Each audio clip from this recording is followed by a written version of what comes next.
Hey everyone, welcome to Brave Souls. Happy Monday. I hope you're all having an amazing day, an amazing weekend. Tonight, my guest is Astrid Castro. She's going to come on and share her adoption story with all of us.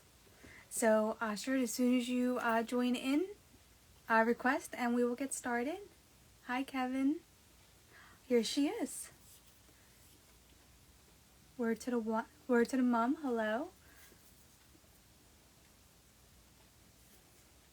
Okay, Astrid, just request to join in and we'll get started, okay?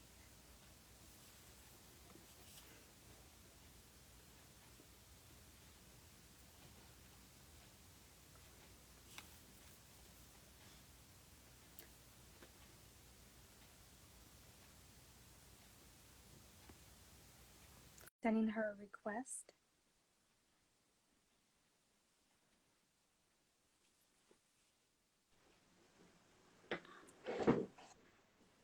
Hi. Hello, hi. Hi, how are you? I'm good. How are you? I'm doing well. Can you see me okay? Yes, can you hear me okay? Yes, Okay, I can. perfect. I have to say this is my first live ever, Oh, well, I'm so honored for me to be your first live on Instagram. on Instagram. Yeah. Yes. Hi, Korean Adopted. Hello. Uh, Kim B. Delion. I'm so sorry if I messed that up, but welcome, Kim. Katya, hello. Raya, welcome. Papayat, welcome. So I'm just gonna give it just another minute for people to join in, and then we'll get started. Wonderful. I saw your wonderful post about Valentine's Day yesterday. Which one? I just saw a bunch of your posts in your story about Valentine's I was Day. just That trying was to sweet. spread a lot of love. Yeah. Yeah. That's awesome. Hi, Frankie. Welcome. Hey, girl. How was your day, Astrid? It was good. We had some snow here in Portland, Oregon, and for us, like even the threat of snow freaks everybody out. So schools closed down the night before at just the idea that there's going to be snow. So we had, I think, like maybe 3, 4 inches, and school, yeah, You know, and anymore, school. I just when I go outside, I see it. I really like. I can't get too wrapped up in like what's going to happen the day before, and it is what it is. Right. Yes. Well, I love it because I don't live in it all the time. So I know people who live in snow all the time. They're probably like, ah, I'm done with it. I'm ready for spring. Yeah, we've gotten hit pretty bad so far. I'm in Philadelphia, and we got hit. Our February has been brutal with just cold, really cold. I broke out my heating blanket for the car. That's how cold it was. Oh wow, for Yeah, the car. for the car. Yeah. I was really cold, and I don't mind the cold too much, but I do this month. I'm over it. We had an ice storm over the weekend. It was really slippery. Like even walking down the steps was bad. And like I was bringing my dog down, and he was even sliding. And I'm like trying to hold on, not trying to break, my face. Right. Let me see, some new people came on. Hello. Hi, Megan. Oh, hi, Hello. Tony. Hi, Megan. Hi, Yale. Hello, Tony. Welcome. Oh, good. Some familiar faces. Yeah, I'm just gonna give it, I guess, just a little longer because I see more people popping on. Okay, awesome. So what did you do today? I just worked. Hi, Tony. Yeah, just worked. I'm here in my basement office, and yeah. Nice. So, how about you? Same. I went into the office today, and then I'm in my basement office. Okay. Yeah, right. So many of us have created our little virtual offices. Yes, exactly. Mm-hmm. Hi, Chris. Welcome. If you hear a lot of noise, my dog's chewing really loud on his toy right now, but it's keeping him busy, so. It keeps him busy. Yeah. When my daughter's not here, I have a dog that he's little and he kind of barks a lot, and I either have to give him a bone or my daughter is on dog patrol. most of the time he's really good. He doesn't bother. Like, I think he barked a couple times, but it's usually, he's not like an excessive barker. It's just when he hears someone outside or another dog. Yeah. Yeah, but for the Or most the part, he pretty doorbell, much, I'm sure. yes. Oh yeah, definitely. Sure. Okay, I Yeah. guess we could get started. Oh, hi Rebecca, welcome. Hey girl. So forever, whoever joins in late or is not able to join and wants, I save my lives, and they can go to my page and watch it anytime. And of course, you'll be tagged in that. And I'm working on trying to upload all of my lives I've had so I can send them to people, because I keep, everyone asks like, can I put it on my, or can you send it to me? But I don't save. I don't even know how to, Mm. honestly. So I just like upload it right as soon as we're done. But for now, they Oh, can just okay. go to my page and watch it until I figure it all out. Okay. Okay. Okay, great. Okay. Hi, Sounds Elizabeth. good. Okay. So, everyone, this is Astrid Castro. She is the founder of Adoption. I said this right. Mosaic. Mosaic. Yes. Okay.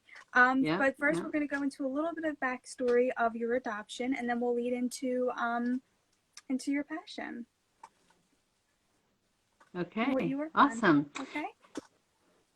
Yeah, sounds good. Hello, everyone, and thank you for joining us. My name is Astrid Castro, and I am an adoptee. I was adopted from Colombia along with my sister. When I was about 4.5 years old, we came to the United States, adopted by parents, a family who weren't able to have children. And they decided to adopt. They decided to adopt a sibling group because they knew that they wanted to have more than one child, and also because my mom has said that it's also because she knew that there were children that were being separated, and since they knew they wanted to have more, instead of waiting to do the process again later, that they decided they would help keep siblings together and adopt the two of us. My sister was older. She was about 6 years old, and we only spoke Spanish. Our parents only spoke English, and so we came. And 3 months after we arrived, my mom was pregnant with our little brother, their biological son, Tony, and so he was the, I guess, surprise baby, and so that they weren't able to, they weren't able to conceive, which is the reason why they adopted. So we grew up in the United States, various towns, cities, mostly suburbs of close to big cities. We lived outside of Boston, outside of Portland, Maine, and then outside of Atlanta, Georgia, and then back to Massachusetts, and then out to near Denver. So we moved a lot growing up. And when I was about 18 years old, I knew that I wanted to, well, at the time, I was snowboarding. I was living in Colorado, and I was snowboarding up in Breckenridge. I was a snowboard instructor in Vail for a couple of years, or actually one full season. And then I joined Team Breckenridge to snowboard. And I snowboarded, and during dryland training in the summers, I would go down to Denver and stay at my parents' house, and I would volunteer for an organization or an agency. And at the time, I was just volunteering at just wherever, it didn't matter. And then at one point, I decided that I wanted to volunteer for an adoption organization. And so I found the Rocky Mountain Adoption Exchange, and I was dedicated to volunteering about 20 hours a week because when I wasn't training, I had a lot of downtime. So I was and that's pretty much where I started my work in doing adoptions, or I shouldn't say doing adoptions because I wasn't placing children for adoption. Yeah. What's that? Focusing on adoption and all. Focusing. Yeah. Right. Okay. Exactly. Focusing on adoption. And I was in Rocky Mountain Adoption Exchange, was an organization that's very, very much focused on children that were in foster care, that were needed maybe extra recruitment for finding families that were willing to look at and explore the option of adopting older children or children that have had been in the system and were Right. nearing either aging out or were there was concern that maybe they would end up staying in foster care if they didn't do some special recruitment because of special needs or Mm-hmm. sibling groups or various other reasons. And so that organization wasn't a placement agency, which was one of the determining factors of why I decided to give my time and volunteer for that organization because I felt really strongly that I wanted to give back in a certain way, but Mm-hmm. a infant placement agency program didn't seem like a good fit for me. So it was perfect. It was a great fit. And I have stayed connected with the executive director at that time. And that was 30 years ago. Wow. So I've stayed in contact with them and I think that they're That's doing some pretty awesome. great work. That's Hmm. amazing. So Yeah. I want to circle back just a little bit. Have you reached out? Have you and your sister reached out to your biological parents? Go as far as you want into that. Whatever. Yeah, absolutely. So yes, when I was 18, I knew I was pretty clear that I wanted to I think my whole life, I knew that I wanted to someday find or search for our birth mother or birth family. Mm-hmm. Like so many siblings out there, I think that we're two very individual people and we had very different ideas of what we wanted with regard to either search or connection or meet our birth family. And so I'm my, so. Give me 1 second. My dog is acting very strange. I'm so sorry. oh, oh, oh no.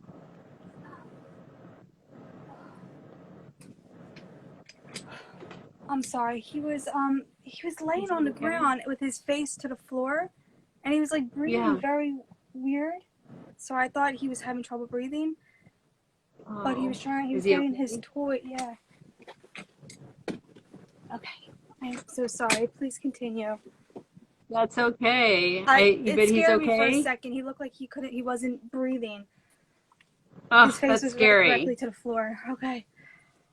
Oh. Oh. Okay. Yeah, I'm take a deep flushed. breath. That's so scary. Okay. Yeah. Oh my goodness. Please. I'm so Yeah. sorry. Continue. Oh my goodness, don't be sorry. Life is I'm glad that you were there to help him. Um yeah. He's Now he's just okay. staring at me because he knows I'm I'm all He, flustered. yeah, he could probably feel your energy and Yes, just he's just looking at he's me like, probably oh no, I'm sorry. right, Okay, right, right, right. good. If if he was on Facebook Live right now, he would be saying, "My owner is freaking out right now. Hold Right? on a second, let me go help her." Right. um, And now my so phone is yeah, ringing.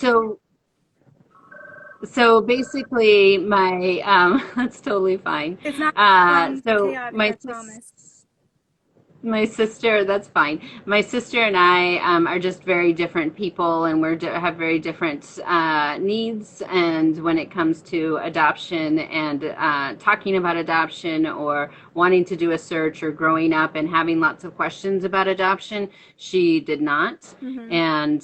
And so, or she, I think actually more of it probably had to do with she had a lot of memories of our living with our birth mother and living in Colombia Mm-hmm. that I think that she was kind of stepping away from that and didn't have the same drive that I did in finding our birth mother. So she'd always been really supportive as adults and said, if you ever want to find her, I will support you from afar, but Mm-hmm. that's not my journey.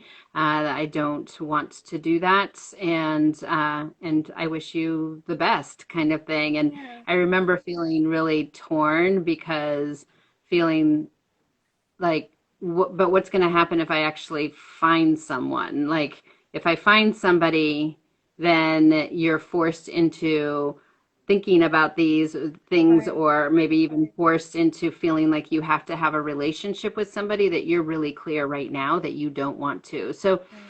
it was a combination of that and a couple of other things that put my search on hold. And I just, I would put my big toe in this pot of boiling hot water of search, Yeah. probably every 3 to 5 years.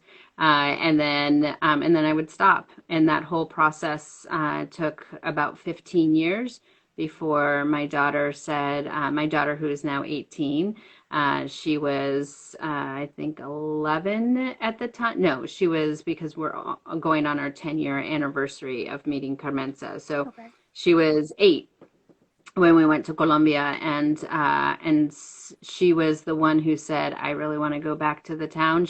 We had traveled as a family back to Colombia about every other year around Christmas time, around the holidays, and we would just go to the beach. I wanted her to Fun. experience being Colombian and experiencing the language. She was in Spanish. She's still in Spanish immersion, and so I wanted her to have that experience differently than the way I did, because between the ages of when we left at 4.5 and 18, I had never been back, Okay. and so when I had a child, I said, I'm gonna do my best in helping them have a very different experience of Hmm. what it means to be Colombian. And so we would travel and we'd go stay at the beach in Cartagena and stay there for a week or 2 weeks, Hmm. about every other year for while she was growing up. And then Oh, that's uh, and amazing. and then yeah, it really was. And she loved Colombia, and it was like I felt like I got to check that box and being like, okay, she definitely has a different idea and different views Hmm. of what it means to be a part of this country, Yeah. and identify as Colombian. So, yeah. So we were successful in that. But then when she was 8, she said, I know we're planning to go to Colombia, but I'd really like to go to Bucaramanga. And that's the town that we thought I was born in. My sister and I were born in. And so we took a trip there, and then, yeah, it's a pretty long story, but we ended up finding them our birth mother without really trying super hard. Wow. I mean, it was a journey, but Right. it was, yeah, it was pretty And how was that amazing. moment when you saw her? Uh, that's a good question. Overwhelming. I was speechless. I didn't see myself in her, and she, just wrapped her arms around me and cried a lot, and kept apologizing, and yeah. And so it was a really emotional moment, and I think Yeah. it wasn't until I was on the plane, probably back to the United States, where I was really like, oh my gosh, I think I just found our birth mother. So You were still yeah, it here. was You were in pretty. shock. Yeah, Yeah. yeah, it definitely, yeah, and the story behind our adoption is, like so many of us Colombian adoptees, when we do a search and we're in reunion, we discover that the story that we grew up being told, Hmm. the narrative that we were told, is not, in fact, the narrative that happens. And Okay. I was already doing this work in adoption and adoption mosaic, and I was already had built programs and was an adoption educator and doing consulting work Hmm. and doing trainings and so forth. And I have to say, the rug was pulled right out from under me. The story that was told, and that we were later found out that had actually happened to us, was my sister and I had been kidnapped and sold in the black market of adoption. So it's a story that, like, it's almost impossible for me to really wrap my head around what that means, Right. and then the grief and the pain that any woman who has experienced, I mean, after having a child, all I can think of is like, what would happen if I was separated from her? I mean, my Yeah. life would end as I know it, you know? I'm Um, sure, of and course. I would spend my entire existence looking for her and searching for her. Right. And that's pretty much what Carmenza did for the 36 years that we were separated. Wow. That's beautiful. Yeah, Let me yeah. just a couple comments before we go on to our next part. Bethany, yeah, poor dog. Yeah, he's okay. He's okay. He was sucking on his toy, but he was doing it under his arm, and it was just very, very weird.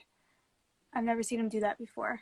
Diana said, yes, I can relate to it hitting on the plane. Thanks for sharing. Yeah, the Mm, reunion. Yeah. mm, yeah, So I know yeah, you absolutely. want to focus a lot on adoption. I'm gonna say this right, I promise. Mosaic, right? Mosaic. Yep. Mosaic. Okay. Like yeah. Have you ever seen a mosaic tile with all the little pieces on a mosaic? Yes. And yeah, so Mosaic. that's Okay. the idea. The idea is that so I created Adoption Mosaic with the idea that every piece in a mosaic and like an artistic mosaic, if you think about it, Mm-hmm. so every piece has a history of its own, and the spaces in between each piece Okay. reminds us of that. And the idea is that oftentimes you have to really step away from the mosaic itself in order to get an idea of what the bigger picture is, right? If you're really Right. close to a mosaic, you only see the little broken pieces Yeah. on the mosaic, but you can't really see the full picture unless you step away. And part of that is that part of stepping away is stepping away and hearing other experiences and Mm-hmm. other voices and other journeys, and then also really to evaluate what is your piece on that mosaic tile. Mm-hmm. What does it represent? How are you building community? What are you doing around healing if you need, if you have healing that you need to Mm-hmm. do. So So when did you start adoption mosaic? That's a great question. So I started Adoption Mosaic over 15 years ago as a nonprofit. Okay. Adoption Mosaic was me and three adoptive moms Mm-hmm. who started it with me. I was the face of Adoption Mosaic. I was the trainer and the educator. I was the executive director. Mm-hmm. When we was grassroots kitchen table. We started it and we said, all right, we need to create and offer services and support services for the community. It Mm-hmm. was clear there was a need for that. Mm-hmm. And we were focusing more on post adoption education and support resources.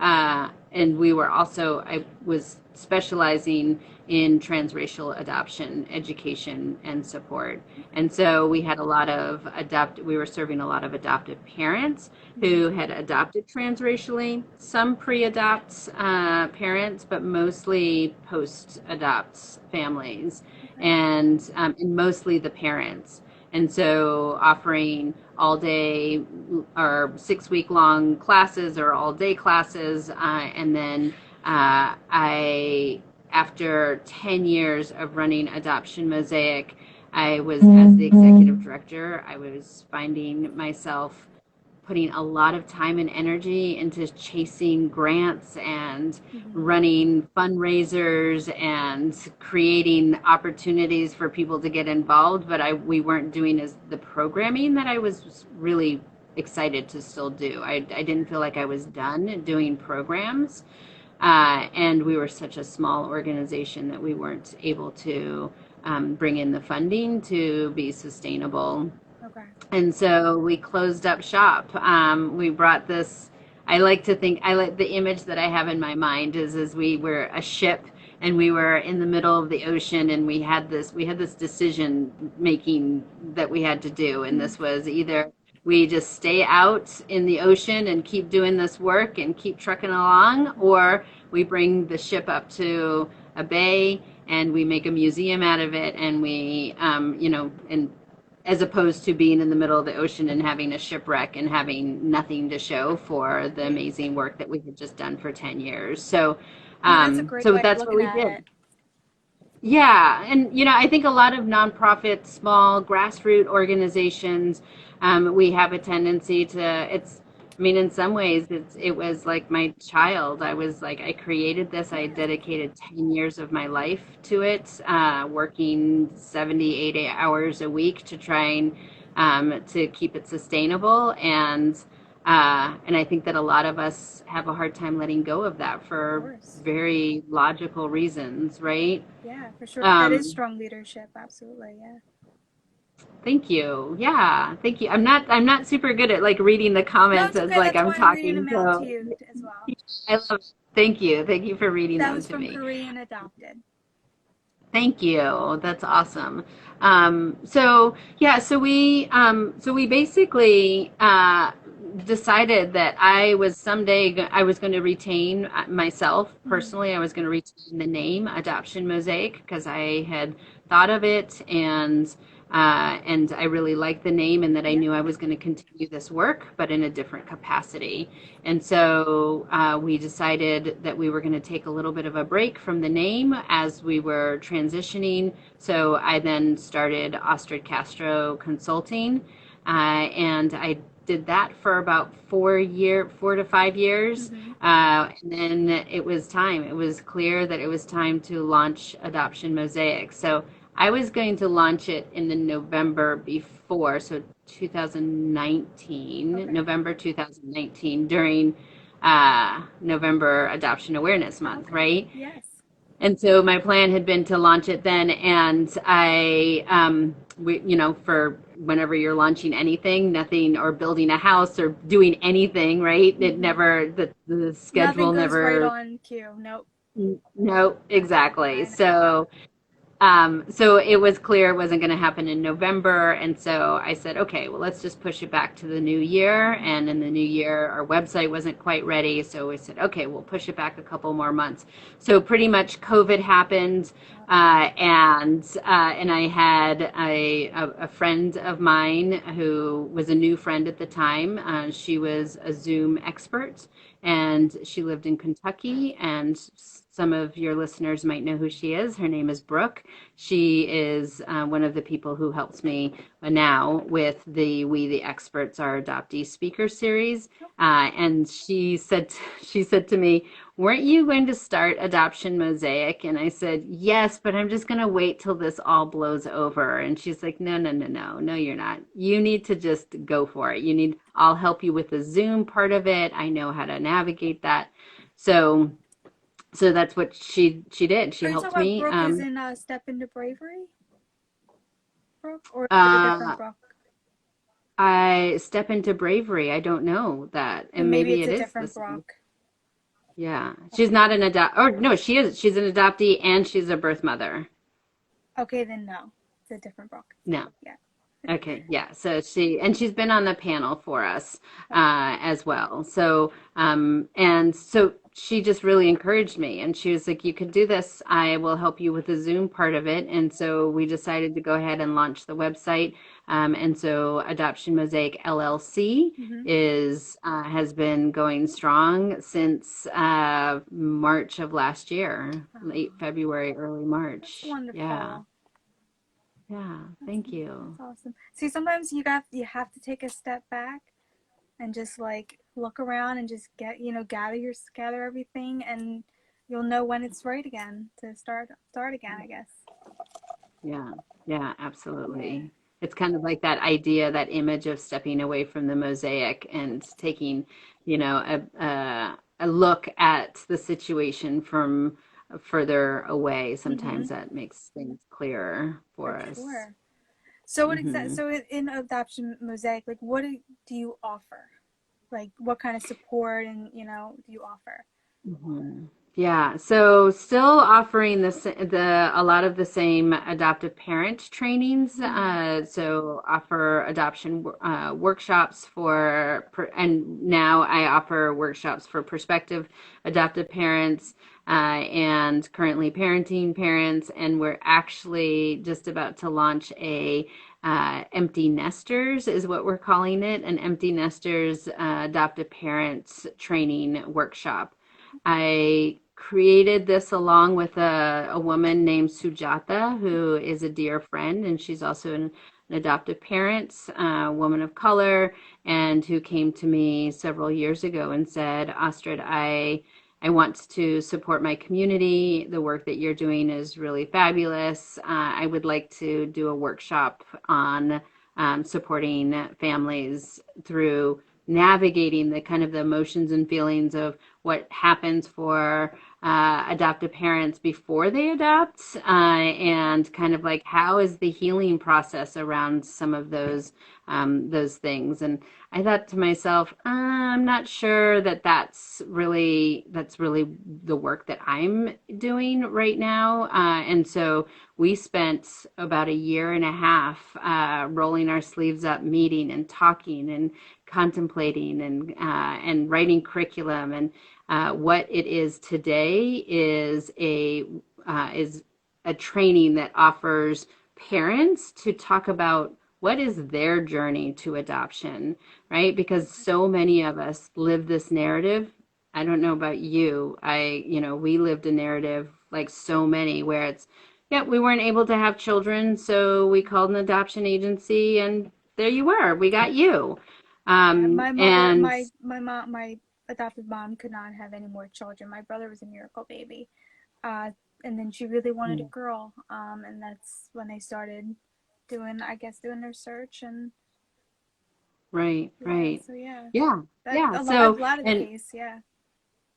yeah, that's so often the case Hmm. where it's infertility we know is that is the highest. It's Yes, not the only reason, but that is the the highest, highest rate of first time adopters adopt because of infertility. absolutely.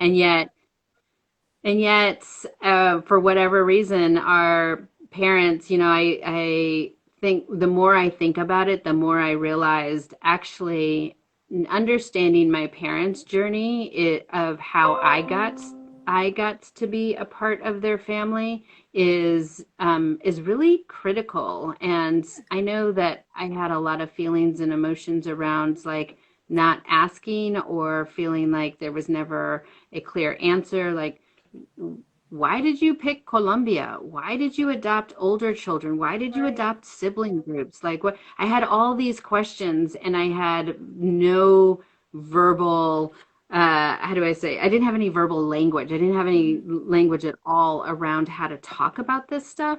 And so I was the kid who wanted to ask tons of questions about why did you adopt us? Yeah. Yeah. Yeah.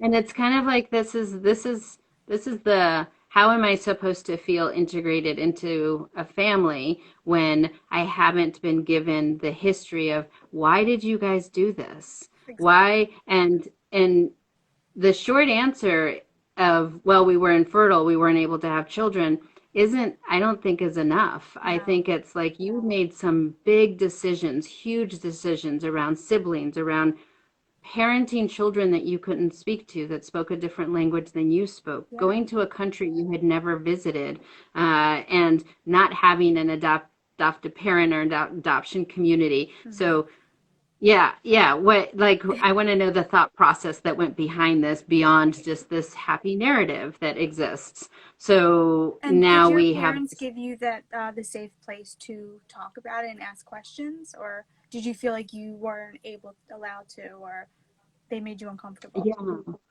Yeah, so I'm gonna guess that I'm a bit older than you are, and so I was adopted in the 70s, and in the 70s we didn't have there weren't programs, it wasn't language, and my parents were smart, informed, educated, kind, empathetic, loving, all of the things that you would want in a Of parent, course. without and yet so much of the decisions around why they decided to adopt was or adopt internationally, and children who from a country that they hadn't ever visited, or Yeah. all of these things we didn't have the language to talk about why that was, and I still think that there's still very little, like how many adult adoptees that I know who like, yeah, I would actually like to know the answers to those questions, but I have no idea how would broach that conversation with my parents. Right.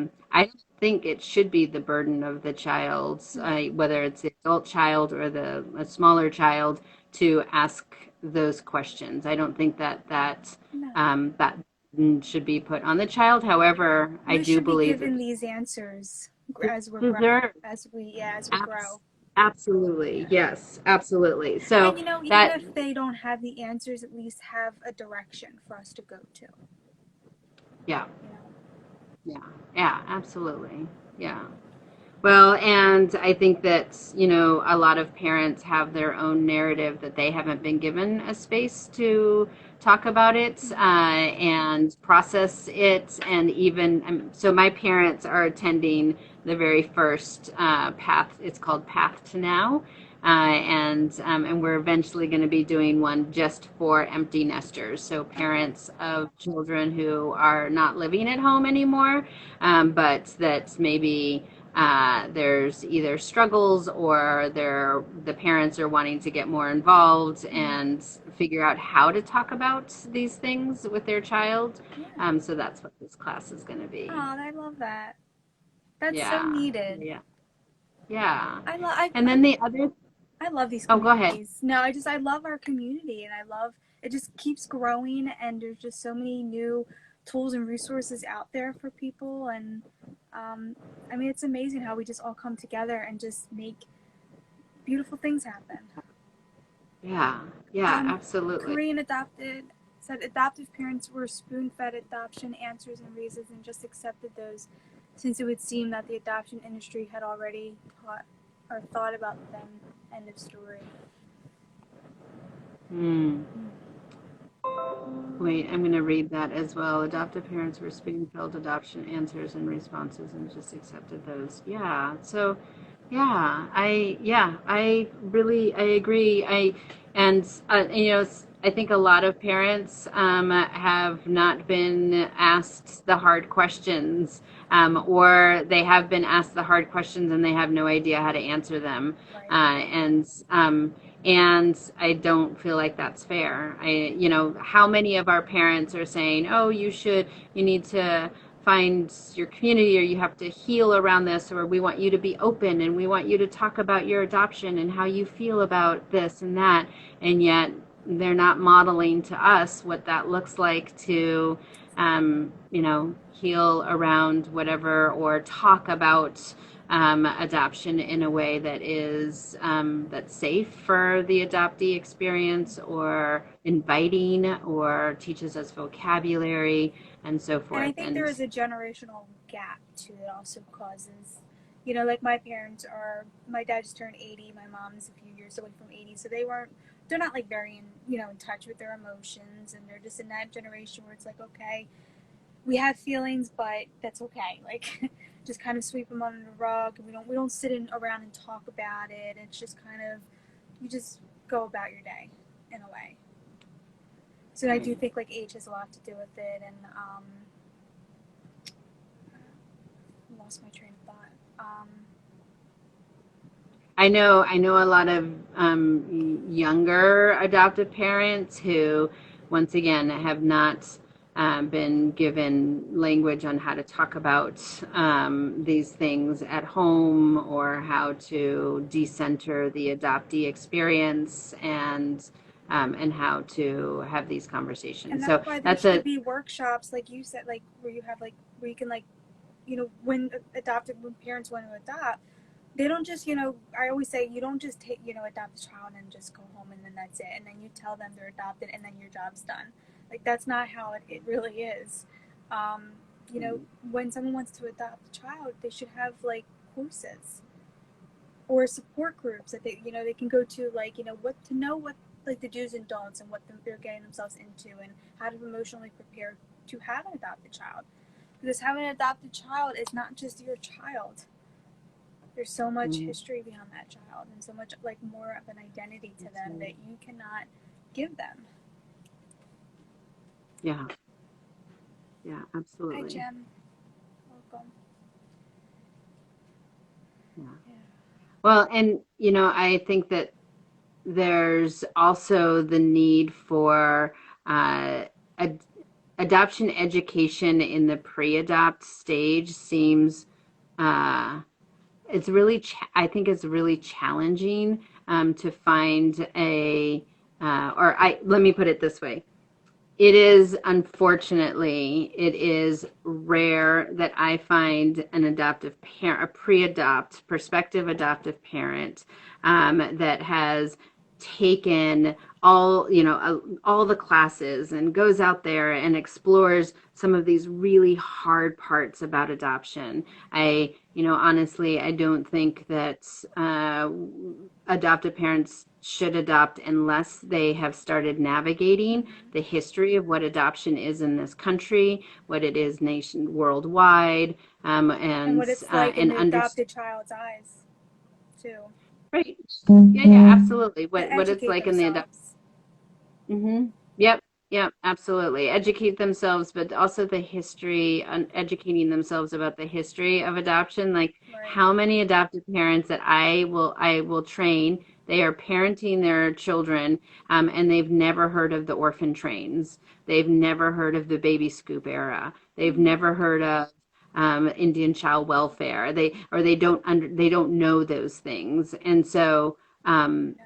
like that is part of the history of why how adoptions were created, and where we are today with adoptions is a direct result of the history that brought us For to where we sure. are today. At 100%, absolutely. Yeah. Yeah.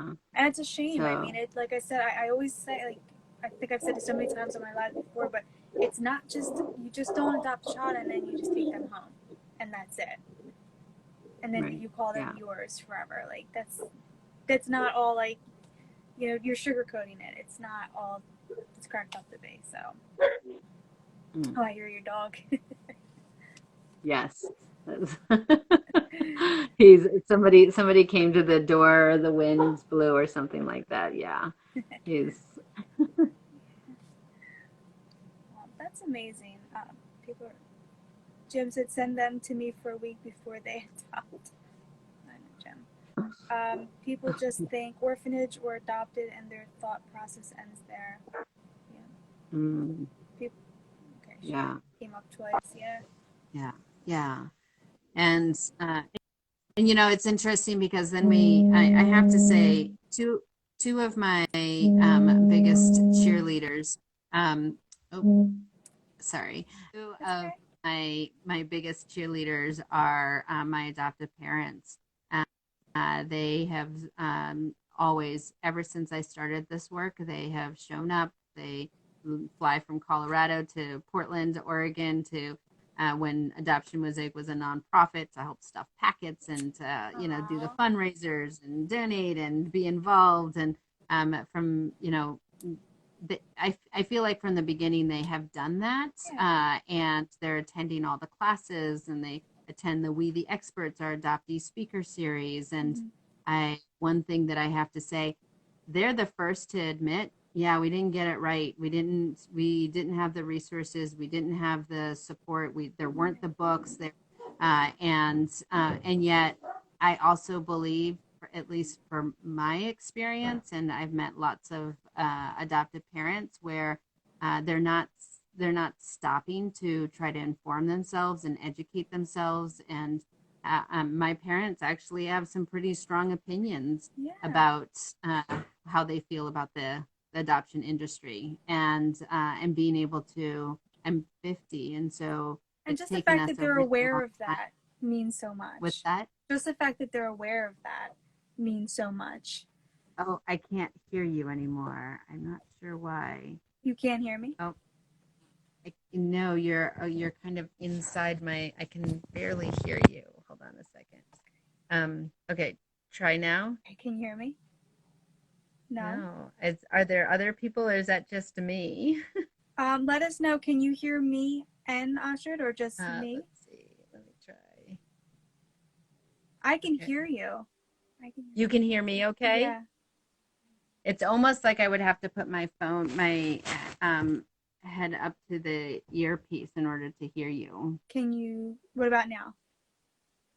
Yeah, no, it's still the same. But I can hear you through the speaker at the bottom of my phone. Let me Oh, let me but see. you can still hear what I'm Let me saying though. try.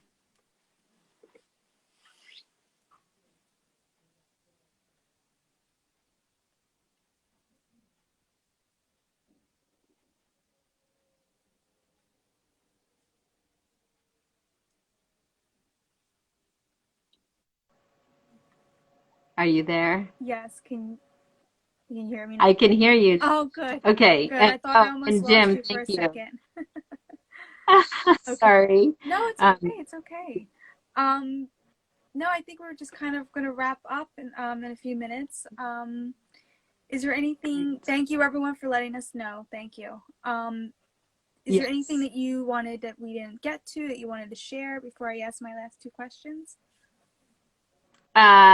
No, well, I guess just the other big programming that we're doing that I definitely want your followers to hear and to know about if they don't already know is we have a monthly We the Experts adoptee speaker series. Okay. We're always looking for folks who wants to be on the panel. I invite 4 adoptees to speak about their personal experience of a specific theme. So it's very theme based Mm-hmm. discussion and very focused on whatever that month's theme is. So next month is adoptees and authors.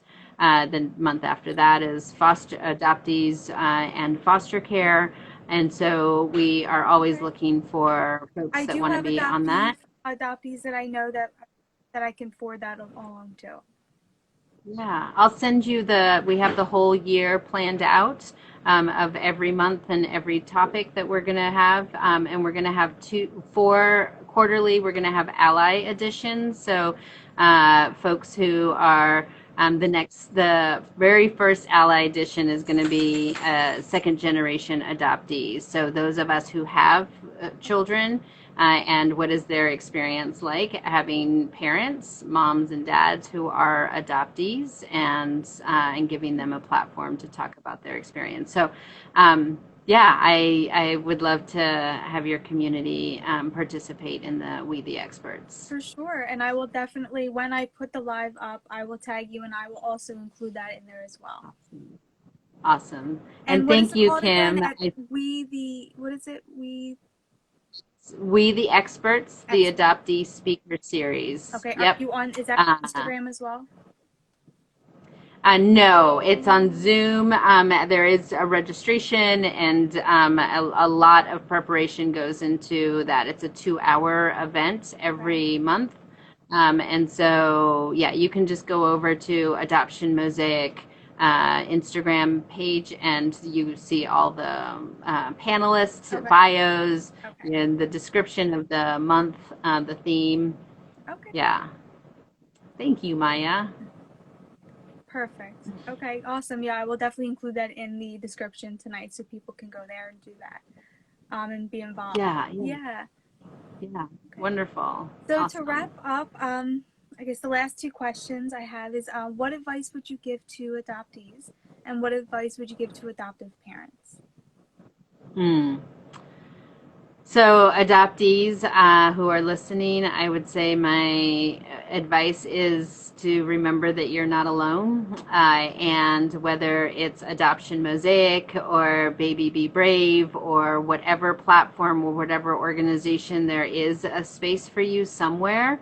And if you're struggling finding that, let us know. We can try to help connect you with your community, and that just the power of community is one of the most absolute healing ways that I think so many of us miss that opportunity to Yes. connect with other adoptees Yeah. and find our community. So that would be my advice: is find those people and yeah, we're here. Yeah. So Community is and everything. then yeah, it really is. And now that we're all so accustomed to Zoom and we're so accustomed to on these online Yeah. platforms, it's you could literally live in, as long as you have Wi-Fi, you can live in the middle of Exactly. nowhere and find us. Okay. So that to me is really exciting. Yeah. And My advice to adoptive parents is educate and inform yourself. Find your community and make sure that you're asking broad questions to a broad community. And what I mean by that is one adoptee can't and will never have all the answers to whatever topic you're looking for answers for. And so listening to lots of adoptee voices, seeking support, and being available to have hard conversations, I think is my biggest advice. Because there's, again, we're out there, we're ready to have some of your kid might not be ready to have those conversations, but there are those of us who are out there who are ready to have those conversations, and to have adult to adult conversations around hard topics is very appropriate. And we need to encourage parents, I think, to be doing that and find places where they can educate and find support. Well, that was perfect advice for both ends. Thank you. Yeah. And thank you so much for having me. Well, thank And you for coming on. yeah, my first live, it went fine. It went amazing. Other than almost thinking my dog was dying and then the phone ringing and yeah, there was some distractions, but other than that, I enjoyed it. I'm so glad you can come on with me.